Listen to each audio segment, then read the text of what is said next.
Hi, I'm Lori. And I'm Kevin, and this is No Longer Ashamed.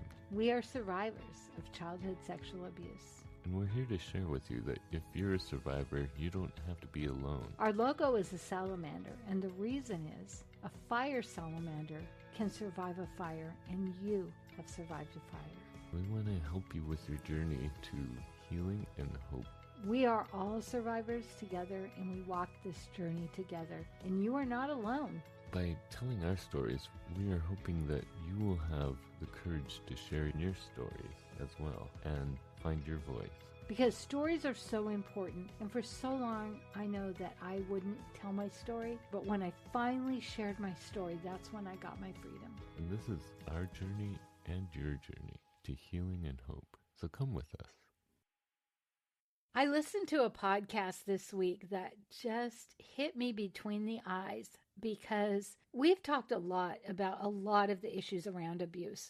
And one of the things I felt like I had done a good job of was letting my walls down, but I realize, as in any kind of recovery, it's circular. And so listening to this podcast, he was talking about God's love and how we shut out God because we make this agreement with ourselves. I'm not going to get hurt again. Yeah. And with all the brain work I do, I know that our mind can change our brain. And so if we're saying, I am not going to get hurt again, then our brain goes into the amygdala and the self-protection. So every time it looks mode. Right, every time it looks like we might get hurt, it overreacts. And I felt like I had done a lot of work on that. But this week, when I heard that podcast, I really had to do some self-reflection and realize, I always kid you and Charnel. I'm like, how come I'm not dating? I'm like, is there something really wrong with me? And then just side note, I'm on a dating site, but I haven't paid yet.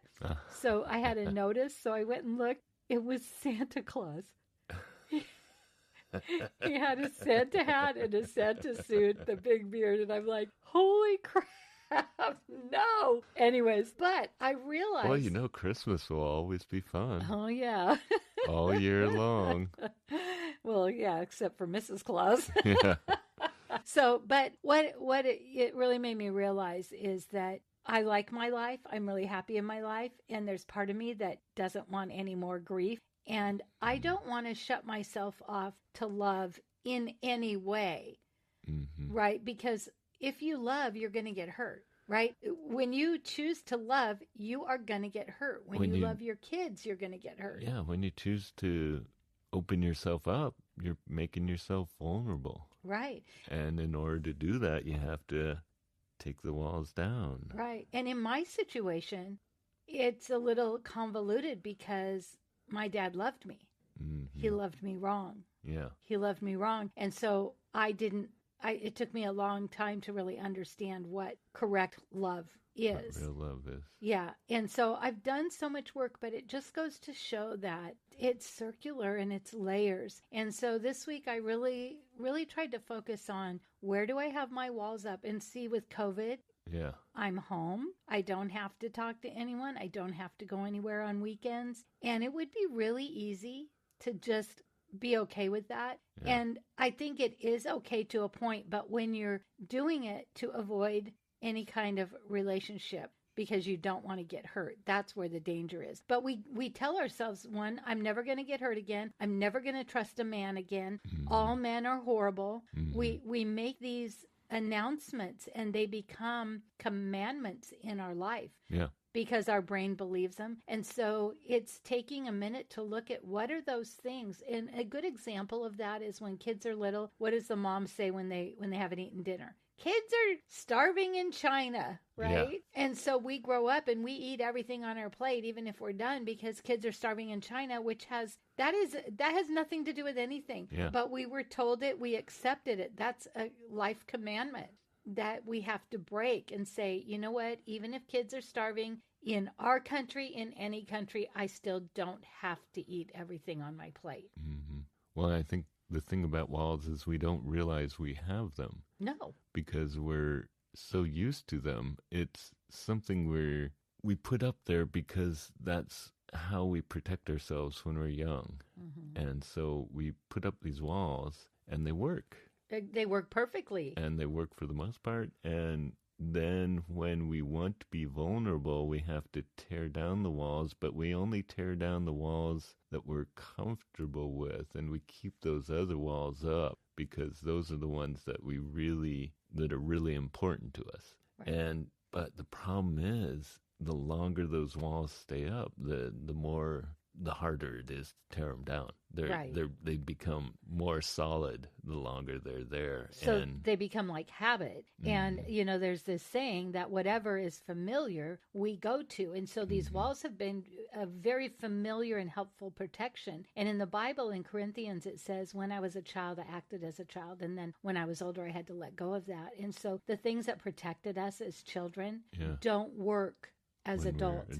But we don't know that because they're so familiar, we don't let go of them. And so part of what I realized this week, part of letting go of those walls and letting them crumble is to make that vulnerable, oh my gosh, there's not a wall here and I feel really vulnerable, is start to make that the familiar. Yeah. Because then I will go there. So it's been a conscious choice when I'm talking to people is to say, my heart is open and I'm willing to be vulnerable, be a friend. I'm not going to check out or assume that they mean anything that would affect me, right? Because we get defensive when we have walls up. So what are some of the walls that surprised you this week? So I was just telling your wife, because I live alone, I don't say these things, right? I'll listen to a podcast. I'll be like, wow, that's amazing. And I'll think about it and I'll do the work. But one thing that it's kind of embarrassing, but I'm going to say it is, I don't want someone in my life that's going to tell me I'm doing things wrong. Mm-hmm. Or why are you doing that? It's like, I'm an adult. I do what I do. It's not that I think I'm perfect. No. But I don't want to be questioned. Yeah. I want to be loved. And I think that I have this idea. First of all, it's been hard for me to accept that I am loved by God. Yeah. That's been a process. Yeah. And then I had to learn to love myself. Mm-hmm. But there's that part of me that's like somebody new in my life.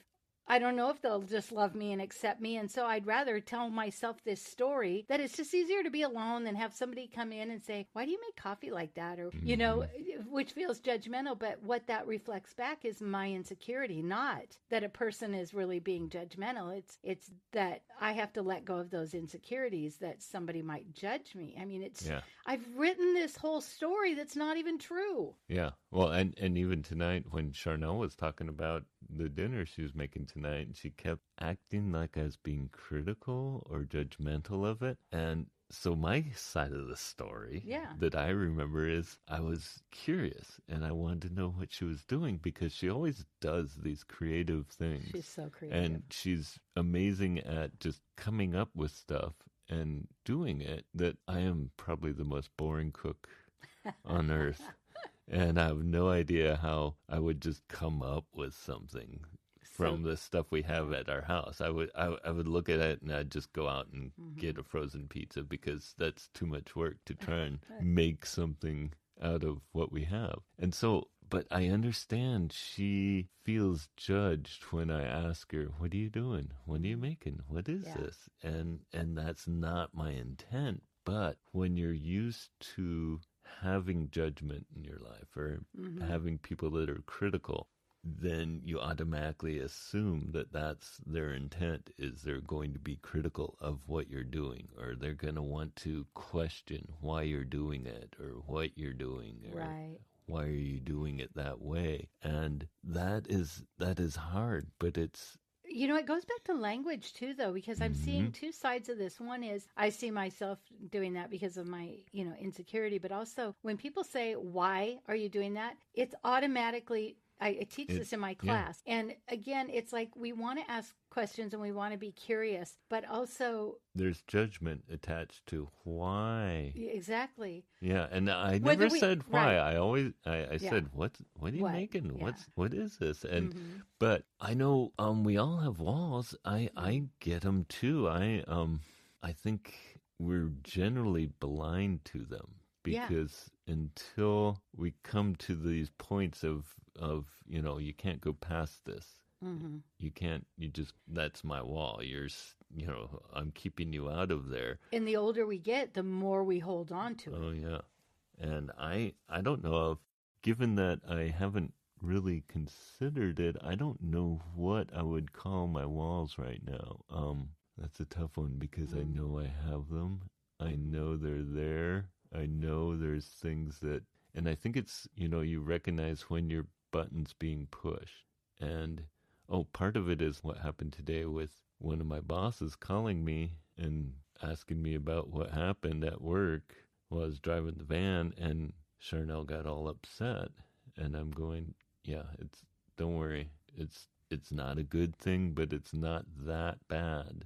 But she doesn't always believe me or trust me about that. And she tends to magnify things. So do you minimize things? I tend to minimize. Yeah. Yes, I do tend to minimize. And I think that's how That's interesting, yeah. I take the focus off of me by minimizing. Right. And I know that's one of my, and it's actually a family thing. You could ask Charnel, our whole family is minimizers. Yeah. We like when, we think something's wrong with our dog, I'm like, oh, it's not a big deal. We'll wait and see. And she's like, no, we got to take him to the vet right now. And so we go back and forth. And, I don't know if that's like a man thing, because I know one of my frustrating things when I was married was, it'll be fine. Everything, it'll be fine. And, when we look at these new movements, the Me Too, we look at, kids that have, when I was a little kid, I think I told the story at Christmas, I stepped on a tack. Did I tell you this story? Yeah. And it's like, they're like, oh, go play. And it's no big deal. I think one of the biggest things is being seen and heard is so important. But are we allowing people to see us and hear us? And when I, it's interesting that you say minimizing, because that's something I kind of do too. It's like, oh, we'll figure it out. It'll be fine. And part of my thing too is I'm a dreamer. And I believe in big things, and I believe that if you look at your checkbook, you're never going to make some moves that you might make if you just believe, right? But then where's that fine line of fantasy, And so sometimes I'm like, is it because I'm a dreamer, but I make things happen, but still there's just that fine line. And I think it's so individual, and I think it's really helpful to look at that. And like just looking at it, it's like, that's how we get better, when we continue to reflect. And my, Dr. Caroline Leaf, who I love, she says we have to learn and grow. We have to learn every day, read something, do something that stretches us, because that's how we keep our brain active and productive and healthy. And getting stuck in these stories we tell ourselves, we become those bitter old people you see in nursing homes. Yeah. And I think when we look at our walls and we try and tear them down a little bit, you're able to grow past those walls. I know being vulnerable is not easy for a man. It's one of the hardest things possible for a man. And yet at the same time, it's probably one of the healthier things we can do, because it's how you actually get help. It's how you actually get healing, is being vulnerable, is to go to that place where we're hurt. And that's why we have these walls. I know for me, having walls, minimizing, is a way of denying the pain, denying the hurt that happened to me or that is happening. Or feeling like you're in control. Yeah, so by minimizing, I'm controlling that. But if we allow ourselves to feel it, if we allow ourselves to be vulnerable, then we can realize, hey, this hurts. This isn't easy. This is scary. This is tough. Yeah. And realize that that's where we can find the healing, is by taking care of that. By being vulnerable, by being exposed, you're also addressing what it is that's making you feel vulnerable or being exposed. What occurred to me when you said taking our walls down, I thought about, they say when prisoners of war, when they were finally freed, they couldn't walk out of the cells. Have you heard this? Mm-mm. Yeah, because they were prisoners for so long, when the door was open, it wasn't like you think they would just run out and be hallelujah, kicking their heels up, I'm free. But they had been, imprisoned and victimized for so long that they were afraid to walk out that door. That's all they knew. Yeah. And so I think about that when we think about as victims, maybe you don't want to crash those walls. Maybe you want to just pound out a little area for a window, a little area for a door, right? And that we just find little ways to start letting things in. And like something happened this week, a situation where I teach a coach training thing and I work with some volunteers. Well, somehow another organization thought that was stepping on their toes. And so they, approached me about it. And I handled it very well. I didn't get defensive, but I also realized that gossip is such a horrible thing. Mm-hmm. And so people were gossiping and saying that maybe I was doing something I wasn't, which I wasn't. And it all got cleared up. But normally in that place, I would go to this place of, oh, I'm so bad. Oh, I didn't know. And it was like, no, I'm not doing anything wrong or unethical. It was a misunderstanding. And people said things out of line. When you work in the recovery world, they're newly recovered. So they're like teenagers. Right. Yeah. And so anyway, but I think because I listened to that podcast first, that then when this came up, I didn't just put up my walls and go, too bad. I was like, oh, I can see what you think. And this is what I'm doing. If you have a problem with it, I'll be happy to step back. And they're like, oh, no. But in the past, I would have been like, I wouldn't have responded defensively because I've learned not to, but I would have been defensive. Mm-hmm. And so I think that to me, that felt like a little bit of self-growth. And then I wanted to celebrate that because that was a step. Yeah. I don't know how to recognize our walls. That's where I'm coming up with the issue is. I think when you're defensive. Yeah. When you feel defensive, that's definitely a wall. Mm-hmm. And so how do you recognize what that wall is? It's like, okay, I'm feeling vulnerable here. Why is that? And that's exactly it. It's like when I used to just get defensive, I was just mad. But then when I started recognizing that defense meant a wall, then I could go, okay, I'm defensive. And like the whole thing, one finger pointing out, three pointing back, where you actually take a minute and self-reflect, right? It's so easy to not deal with it and keep going, but to take a minute and go, what is this about? Mm-hmm. And our inner self knows. Mm-hmm. And if we need a counselor, then we talk to our counselor about it. But when we feel that defense, we're feeling threatened and we're feeling either judged or unloved. And because we believe that about ourselves, we sink right into it. But as we get more self-love, then we don't believe that. It's like if someone said, hey, Kevin, your hair's blue, you would just laugh. But if I said, hey, Kevin, you're a jerk, you might be like, oh my gosh, am I? I think I am. I don't know. Right? Yeah. Because we have beliefs about ourselves that because we've been victimized and told that we're no good. So it basically, when something starts beating up on our ego, what we think of ourselves, how we view ourselves, which is our viewpoint of ourself is our ego. That's our self perspective. Then, when something starts attacking our viewpoint of ourselves, then we got to put up that wall to keep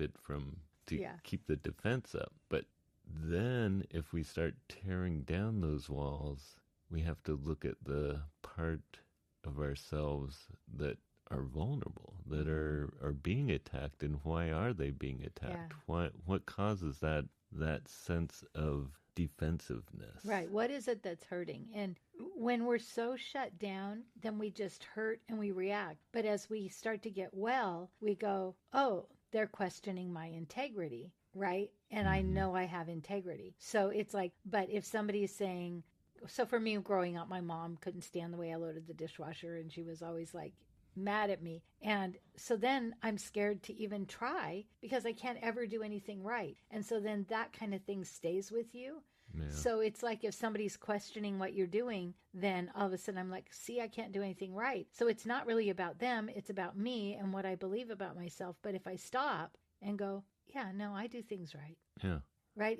It's taken that minute to start turning that language around. And it's hard work. I'll be the first to tell you it is hard work, but I don't want to live in a defensive way. Yeah. Well, and we're taught a lot of things about ourselves that aren't true. And because of that, we have these walls. We're taught that, there's all these things wrong with us, that we're wrong, we're bad. Yeah. There's things and in order to survive, we basically counter that by saying, no, I'm not going to let anyone say that about me. I'm not going to let anyone know that about me. Yeah. So if we feel like there's something really wrong with us, we're not going to let anyone else know about that, because that would break down our facade. Right. So, which is the vulnerability. Yeah. Yeah. So there's so many different levels to these walls, because there's the part that we're taught, and there's also the part that we learned about ourselves that we don't want anyone else to know. Right. So and if you were teased or bullied. Yeah. So, yeah, this is a struggle. It is. And see, this is the thing, is like, we don't have it all figured out. We just want to put it out there and start a conversation. Yeah. Because if it's what you're struggling with, go to our Facebook page. Tell us, let us know. We're not counselors. We've been through help. I'm a coach, but we still are learning as we go, and it is a process. And so I have 3 adopted foster kids, grandchildren. And in one particular one, I see such a resistance. I see myself, and it hurts my heart. And I know this sweet little things happen to her that we have no idea. Yeah. And when I see her now, she's getting older, but that stuff from her childhood still makes her react defensive, even when she's being loved. And I feel like, in a way, that's God showing me, that little girl part of me that's like, doesn't want anybody to know that anything's wrong with me, and that I have this strong belief something is wrrong with me. And the truth is, there is nothing wrong with us. No, we have issues. We have stuff we got to deal with, but we're not wrong. It's just stuff we got to deal with. Yeah. Everyone's got stuff.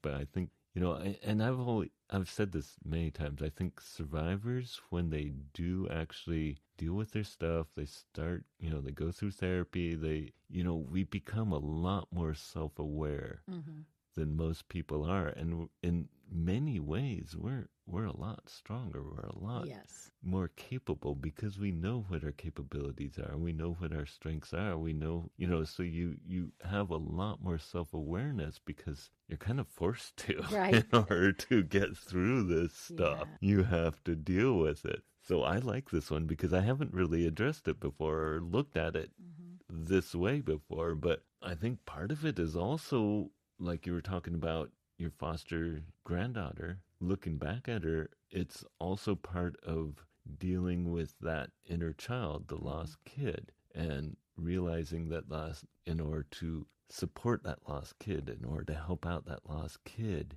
you kind of have to tear down some of these walls that kid put up, because sometimes it's hard to reach back to that kid, because we're so afraid of that little kid, because it's scary back there. She didn't build walls with paper. We're talking bricks. Yeah. And so we have to break down and reach back, and also support her in a way, or him in a way that they don't need those walls anymore, because they've put up those walls because they're scared. They're afraid of the world, and the world's hurt them. So we tear down those walls so we can build them up, as far as not build up the walls, but build up that child. Right. And I think when we say tear down the walls, it's easy to think of like a demolition, but I think it's brick by brick. Yeah. And it's a little by a little. Yeah. Because it's too overwhelming. But I think the big, I don't know if dichotomy is the word, but so we all want to be seen and heard. That's what we want. But yet when we've been victimized, we're saying, don't see me, don't hear me. Yeah. We want to hide, but we still want to be seen and heard. So that's the conflict going on. Yeah, I know for me, I wanted to be mostly invisible for a good part of my life. And so being more visible was a really hard thing. I was used to just having a few friends, having a few people I was close with, and that was good enough. We're good at hiding. Yeah, and now it's more exposing the part of me that I think is worthwhile, and realizing that I do have worth, and that was a hard thing, because when I wanted to be invisible, I felt like I didn't have worth. And that's why I wanted to hide, because I didn't want people to know that I wasn't worthy. Yeah. So I thought if I just hid, no one would know how much of a, a failure I was, or, so now it's more, I realize I do have value, and it's okay for people to see that, see that in me. And that's one of those walls I think I tore down bit by bit, was, okay, I do matter. There are good things about me. I do have value. I can do things well. I can be, a good friend. All these things that I didn't think I would ever be there. So I think the more we look at where we're defensive, where we feel something we don't ever want anyone else to know about us, something we really don't like about us, I think we have to realize, okay, that's not necessarily true. That's where we can do some work in reflecting. Yeah. Yeah, and I think too that as we recover little by little and are seen more, it's important for us, like you were telling me about your job, Kevin, it's important for us to recognize what we do and what we're good at, to make a list. And I have my clients do this all the time. Write a list of everything. Like, sometimes I'm in the radio station and I'm doing all this technical stuff and I'm editing all these podcasts and I'm like, wow. Yeah. That's pretty good, and I'm good at this. Yeah, and so it's taking the time to acknowledge what we are good at, because there's something that says we need to be good at everything, and we don't. No. And so if we're bad at something, if we know that we're good at other things, it's easier to let go of that and go, yeah, I suck at that. But I do this really well. Yeah. And we all have the achievements we have, and we all have our failures, but that's just the way it is. It's not like you're going to be 100% great at everything. It just doesn't happen like that. Yeah. But it's good to recognize what we're capable, what we do well, what we're comfortable with, what we're not comfortable with, and why that is. And to be okay with what, like you said, oh, I'm a boring cook. It's like, for me, I was a clutter. When I had the kids at home, I didn't want to spend a lot of time cleaning. We were busy playing. We lived on a farm. We had a lot of work to do. And I always struggled with so much shame about that. Well, now I don't have the farm and my house is clean because, I'm not outside taking care of animals. But then I just lived in a lot of shame. And I wish I could have recognized and said, hey, I'm putting my kids first. I'm teaching them responsibility. And we may have a lot of piles of clutter around, but, that's the way it's going to be here. Yeah. We all, I think, do great at certain things at certain times. And I think for me, I like to hide for a long time. And I think that's why I never liked being on stage. I had stage fright. I didn't like anything related to being seen, except for show and tell. Oh. In grade school. Really? And that was because I always had little pets, little critters that I would collect. And for some reason, I like to share that. I think if my life had gone the way without any chaos or crises, or I would have been a zoologist, because I loved animals, all animals, anything living, critters of all kinds. And so the one thing I loved doing in class when I was in grade school was bringing in whatever critter I happened to have at the time. But it wasn't about me. It was about those whatever I had. Like, what did you have? Like lizards, chameleons? Oh, lizards, salamanders, frogs, tortoise. I had a tortoise for a while. I brought in black widow spiders. That did not go over well. Snakes. Always had snakes. Well, when I could. Whatever I could catch when I was younger, I would. Did you catch the black widow? Oh yeah. They were living in the crawl space of the house next door. We knew what their spider webs looked like. They looked like a big funnel thing. Really? Yeah. They looked like this big mess. They did not look like a typical spider web you see. They looked like this big weird. And Did you hold it? No. No, I knew better than that. We caught them with jars, me and my neighbor friend. And actually, I don't think he ever caught one. I think I was the one always catching them. I had him a few times, and it was cool because you could see the hourglass, the red hourglass. And gives me the willies. my teacher didn't appreciate that much. So that was the one and only time I brought Black Widow to class. It was cool, though. Isn't it interesting, though, how, the hiding just comes so natural? And because that's what I did. I hid, but then I wanted attention too. So it was really hard. And no wonder we get so confused and so frustrated. And so I think that it's a work in progress and that we're, dismantling brick by brick. And this week I feel like I got rid of a couple more bricks maybe because I recognized it first. And that's, that's half the battle, is to say, wow, I've still got some barriers up. Yeah. Now that you brought it up, I'm looking for where that is in my life. I think I do have some work. I've come a long way. I wouldn't be doing this if I hadn't, frankly. But it's a work, and I think it's vulnerability. Allowing yourself. I think that's one of the hardest things for survivors, and especially for male survivors, is allowing yourself to be vulnerable and realizing that there is growth and healing there. I mean, as long as you're doing it safely and, not putting yourself out there to get hurt. Right. But, work with a counselor or talk it out with a friend or journal, but get it out of your head. Yeah. I think for men, it's mostly allowing someone to know the part of you that is maybe you consider weak or, weak or... And what's so interesting is the Bible says, where you are weak, I am strong. Yeah.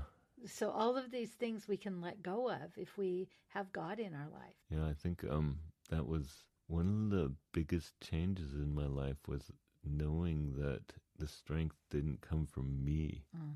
And that changed a lot. Yeah. That changed most of my viewpoint of my whole life, was, I didn't have to be the one that was strong. And for men, that's that's a hard one. But there is strength in that. There is great strength in being vulnerable. It's like it doesn't make sense. And so that kid part of us is like, I got to be tough. But the adult part goes, oh, we don't have to, but so we have to undo. Yeah. And I think that's what we spend a lot of our adult life undoing. And I would challenge you, like Kevin said today, what are my walls? What are some things I'm putting up? And take a look at it. Share it with us on our Facebook page or call a friend and, work on this with us, because it's something that things are gonna keep showing up. This is new to me, yeah, actually, and it's not necessarily new because I know I've worked on this, I've dealt with this, but thinking about it now in a different way, where am I afraid to be vulnerable? I think that's where I'm looking at it right now. Does something come up for you yet? I don't know yet. It hasn't hit me yet. Yeah. I know there are places. I know they're there. Yeah. But where am I afraid to be vulnerable? That's a great question. When I'm not able to fix stuff, that drives me nuts. When there's something goes wrong and I can't deal with it, I can't fix it, and I feel like I should be able to. And there's that should. Yeah, and... So then what happens? You're bad. Is that what the message is? I'm a failure. Yeah, which is not true. But I feel like I should be able to fix stuff. Right. And also when Charnel, when she's not happy, when she's struggling, when things are hard for her, I feel like I should be able to fix her. And that's a whole nother podcast. Well, not your job. But it feels like my job, and I feel like I'm a failure when she's struggling, when things are hard for her. I feel like I should be making it good for her. I should be the one that takes care of her and makes it okay. So how do you turn that around and let go of that? I mean, if that's what's happening, right? Because you know it's a I should, haven't a which clue. means I have it's no not idea. right. It still affects me. Well, That still affects me there's a when. saying with alcohol and drugs. I didn't cause it. I can't change them, and I can't cure them. Mm, And so it's like sometimes we're trying to take on something that's not our responsibility. And so you've got this big should, and should is a red flag. hmm Yeah. So it'll be interesting. Just think about that this week. And, how do we let go of that should? I should be able to fix this, because that's a lie from the enemy. Yeah. That is a lie from the enemy saying we should be something we're not. And we are not the fixer of people's problems. It's not our job. And that's when I teach my coaching is so hard, because when people share, the other people want to kind of tell them what to do. They want to fix it. And it's like, that's not our job. Our job is to listen. And so, I see that that's where I struggle when I can't figure something out because I'm single. If I can't open a jar of pickles, holy crap, I am so pissed. I should be able to open it. Last thing I want to do is go knock on my neighbor's door and say, oh, but still, that's where I feel weak and like, Yeah. I'm not Yeah. enough. And we have to live in that we are enough, not good enough. We are enough. Yeah. And so when we're feeling like we're not enough, then that's that victim. Yeah. And you know what? It's almost time for us to wrap up. And you know why I know that? What do you smell? Dinner. I smell brownies. Yeah. Do you smell brownies? Oh, yeah. Dessert. Like, ooh. Yeah. Yeah. It must be time. Right. Well, this week, journal. If this has really hit you, journal. Go to It's our hit Facebook me. page and Holy tell cow. us. Yeah, and let's next week. I think we're talking with a nice gentleman named Hampton. Hampton. But let's So pick this looking up forward to it. again. Yeah, let's pick this up again and talk about it some more, because it's Yeah. powerful, Yeah. and we want to keep growing and learning. Right? We're in this Yeah. together. Let's look at where we found our walls Mm-hmm. next time, because I've got walls. I just didn't Yeah. think about them before. Huh. Don't be mad at me. Caught me by surprise tonight.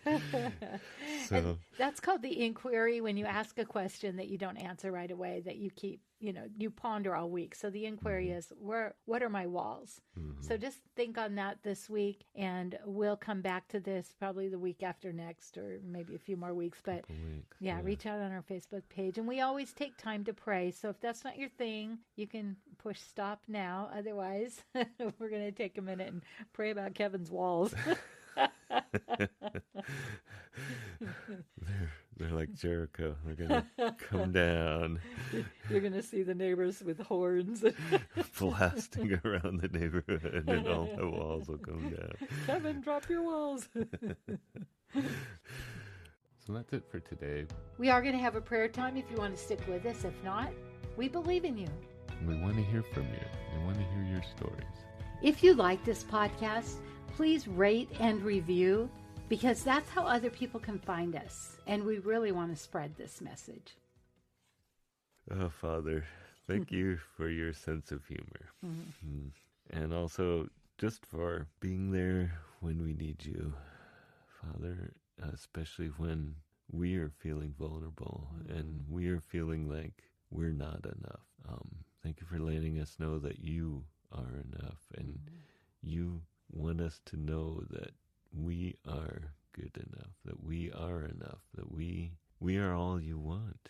And you want us to be all there, not put up walls, not hide from you, but to be completely there for you, Lord. And I just thank you for loving all of us in spite of ourselves, in spite of us not loving all of us. Lord, I just thank you that you love everything about us, even though we don't necessarily love everything about ourselves, Lord. And I pray that you would help those that are listening to feel your love, feel your grace in their lives, and to feel that they are accepted and they don't have to put up walls against you, that they don't need to put up barriers or hide their hearts from you, Lord, that you want to know their hearts and know all of them.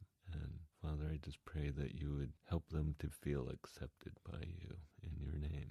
Father, I just thank you that you love us. And Lord, this week in my struggles realizing that I've still got walls and still got defenses, that your grace is sufficient, Lord, and that I realize where I can start to let go of some of those things and be willing to be seen. And Lord, it is a journey and a struggle, but thank you. Thank you that in our weakness you are strong. And Lord, many of us maybe experienced love differently as children, and so we don't really get what it is. And so help us to see what your love really is, what your caring really is. Like walking through all this crap and getting well is so hard, but yet that's love, because our life gets better and we love better when we work through this. So Lord, thank you for the opportunity to grow and to learn, and thank you that you are our strength. And I just pray for healing this week. I pray for revelations. I pray for people to find people they can talk with and continue the work and the growth, Lord, because that's doing it together is what it's all about. And I'm so grateful for the opportunity to meet with these people, even though it's, a recording. It's still a community, Lord. We need each other to work through this. And I thank you for your love, your grace, your mercy. And as we ponder this week what our walls are, that you will, you're always gracious, but that you will reveal to us the things that we can begin to let go of, and the bricks we can get rid of, Lord. And thank you for your grace and your mercy, and that you do give it to us little by little. You never give it to us all at once. In your Son's holy name. Amen. Amen.